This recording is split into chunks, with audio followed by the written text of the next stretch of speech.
Subhanallazi asra bi 'abdihi. Bismillahirrahmanirrahim. Jadi tuan kitab kita, dia mulakan dengan bismillah.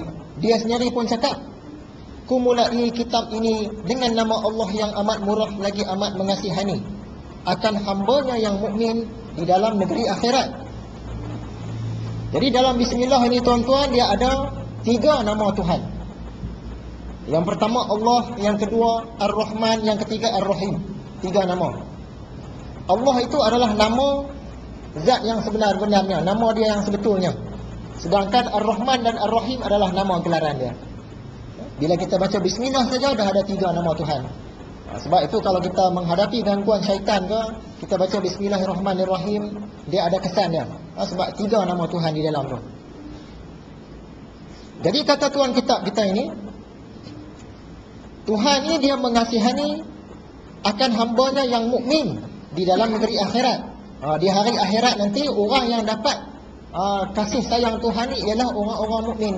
Apa maksud mukmin? Iaitu orang-orang beriman, bukan sekadar muslim. Kalau muslim ialah orang-orang Islam. Kita kena lebih lagi, tidak setakat muslim tetapi mukmin. Mukmin orang-orang beriman. Jadi selain daripada orang-orang mukmin, kemungkinan besarlah dia tidak dapat kasih sayang Tuhan di hari akhirat nanti. Sebahagian ulama juga mentafsirkan Ar-Rahman dan Ar-Rahim ini sebagai pemurah dan penyayang.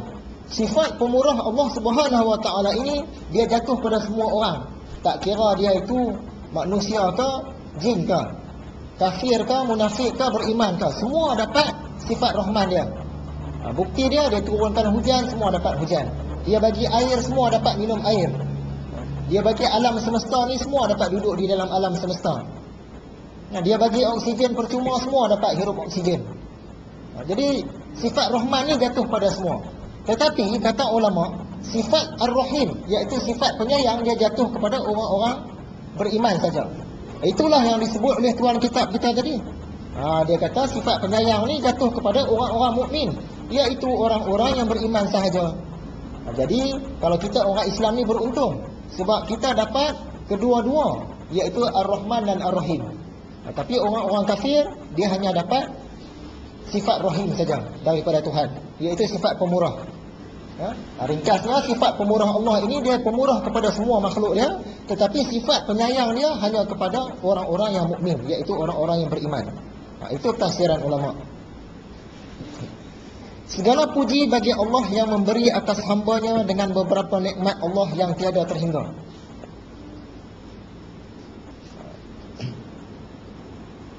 Jadi nak cerita dalam bahasa Arab, segala puji ni alhamdulillah. Kita pun pernah mengupas tentang puji-pujian ini dalam pengajian yang lalu. Puji-pujian ada 4 jenis puji. Yang pertama, yang khadim, puji yang khadim. Sekejap lagi kita hurai lagi sebagai imbas kembali. Puji yang kedua, yang khadim, puji yang baharu. Puji yang ketiga, yang baharu, puji yang khadim. Dan puji yang keempat, yang baharu, puji yang baharu. Sebagai imbas kembali, mula-mula kita kena tahu apa maksud khadim.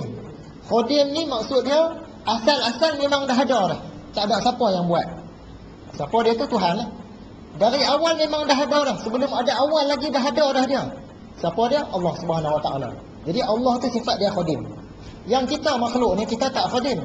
Sebab apa? Awal-awal dulu kita tak ada. Langit dan bumi asal-asalnya tak ada. Lepas Tuhan cipta baru ada. Itu nama baharu. Asal-asal tak ada, lepas tu baru ada. Nama dia baharu. Berbeza dengan khadim. Kita pun sama. Malaikat pun sama. Seluruh makhluk ni pun sama. Asal-asalnya tak ada, lepas Tuhan cipta barulah ada. Itu nama dia baharu. Jadi berlawan. Yang khadim tadi hanya Allah Subhanahu Wa Taala. Dia asal-asal dah ada dah. Yang baharu tadi makhluk. Asal-asal tak ada, lepas tu baru ada. Itu beza dia. Jadi yang khadim, puji yang khadim, apa maksud dia? Allah puji diri dia sendiri. Dalam Quran banyak ayat-ayat di mana Allah puji diri dia sendiri. Khadim, puji khadim. Jenis yang kedua, yang khadim, puji yang baharu. Maksudnya Allah puji makhluk. Contohnya Allah puji para nabi di dalam Quran. Dengan ayat-ayat dia lah.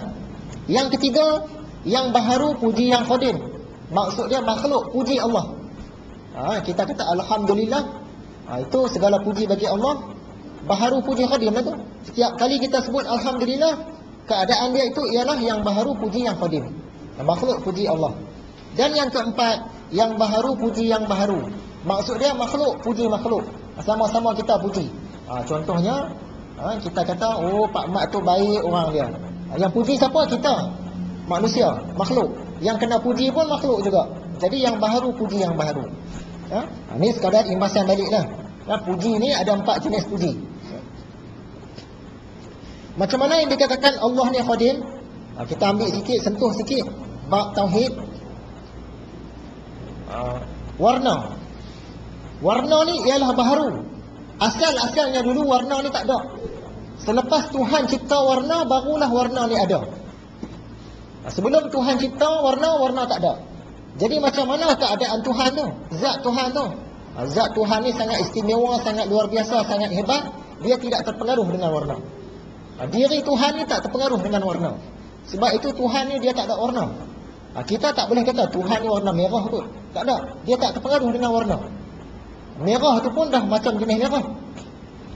Banyak cabang-cabang warna merah. Kuning pun bukan, hitam putih pun bukan, jernih pun bukan. Jadi Tuhan tidak terpengaruh dengan warna. Begitu hebatnya. Kemudian gelap dan terang. Sebelum gelap dan terang dicipta oleh Allah, gelap dan terang ni tak ada. Gelap pun tak ada, terang pun tak ada. Kita tak boleh bayang macam mana keadaan dia. Jadi Tuhan ni, dia berada dalam keadaan tak terang, tak gelap. Macam mana kita nak bayang? Tak boleh bayang. Dia sangat luar biasa. Selepas Tuhan cipta gelap dan terang, barulah ada. Dulu asal-asal dia gelap terang ni tak ada. Gelap dan terang ialah makhluk. Gelap pun baharu, terang pun baharu. Kedua-duanya asal-asal tak ada. Lepas Tuhan cipta, barulah ada. Begitu juga dengan tempat. Asal-asalnya dulu tempat tak ada. Mana-mana tempat pun tak ada. Tak ada ruang. Ruang ni belum dicipta. Lepas Allah cipta tempat, baru ada tempat. Sebab itu dikatakan Allah ni tidak bertempat. Dia tak terpengaruh dengan tempat. Allah juga tak terpengaruh dengan posisi. Dia tak duduk di depan, tak duduk di belakang, tak duduk di atas. Sebab semua atas, depan, belakang semua ni ialah makhluk. Asal-asal tak ada, lepas tu baru ada. Jadi macam mana nak kata Allah ni bertempat? Sebab tempat pun dia yang cipta. Jadi Allah tidak bertempat. Jadi kita ringkaskanlah. Allah ni zat dia tidak terpengaruh dengan warna. Allah dia tak ada warna-warna apa. Allah juga tidak terpengaruh dengan gelap dan terang. Dia tak ada duduk tempat gelap, tak duduk tempat terang. Yang duduk gelap dan terang ni makhluk. Allah juga tak ada bertempat. Dia tak ada ruang. Dia tak ada bentuk. Jangan kita duduk gambar-gambar bentuk macam mana. Allah dia tak ada bentuk. Sebab bentuk pun makhluk juga. Bentuk pun baharu juga. Begitu juga dengan sempadan tepi. Meja kita ada tepi. Badan kita ada tepi. Langit kita ada tepi, ada sempadan. Semua makhluk dia ada sempadan. Kalau Allah dia tak ada sempadan. Sebab itu dikatakan Allah Maha Besar. Dia tak ada sempadan. Syurga, ada sempadan tak syurga? Ada sempadan. Kalau syurga tak ada sempadan, maksud dia sekarang ni kita duduk dalam syurga. Sebab syurga tu sampai ke sini.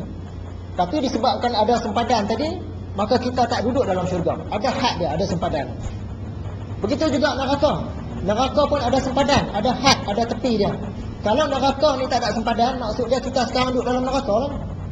Nasib baik Allah buat sempadan bagi syurga, buat sempadan bagi neraka. Katakanlah dua-dua tu tak ada sempadan, maksud dia kita sedang duduk dalam neraka, kita pun sedang duduk dalam syurga. Macam mana tu?